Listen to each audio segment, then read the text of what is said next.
Det, der faldt mig ind, da jeg startede heroppe, der tænkte jeg, at det er en fabrik. Hvor spændende kan det være? Men man får lov til rigtig mange ting, hvis man vil, og man kan dygtiggøre sig heroppe, både fagligt og personligt. Her i KVM Genvix, der producerer vi fjernvarme-units til Metrotherm. Jeg møder ind klokken 6 om morgenen. Der ved vi som regel fra dagen før, eller det er, vi skal gå i gang med. Jeg har arbejdet her i 4 år. Jeg arbejder mest på linjerne. Der laver jeg for eksempel nogle kontraventiler, så vi forhindrer vandet i at løbe den forkerte vej. Det kan de ikke stå og gøre over på linjerne, fordi det kræver for meget plads, og de skal også ligesom igennem over på linjerne. Nogle gange der formonterer vi også noget herover for at gøre det lettere for dem at bygge over på linjerne.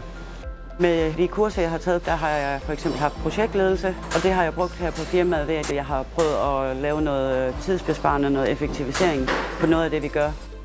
Vi har kørt de her interne audits, som jeg har fået lov til at køre, hvor jeg tager en teamkoordinator eller en PTA'er med rundt. Der prøver vi at lave rigtig mange optimeringer på kvalitet og på sikkerhed, og det kan vi se rundt i produktionen, at det hjælper. Vi har fået rigtig mange ting optimeret og gjort bedre og mere sikker for os alle sammen. Jeg synes, der er rigtig mange ting her på stedet, som der ikke er på en almindelig fabrik, hvis man kan sige det sådan. Jeg synes, der er rigtig god mulighed for at kunne noget mere, hvis man har lyst til det.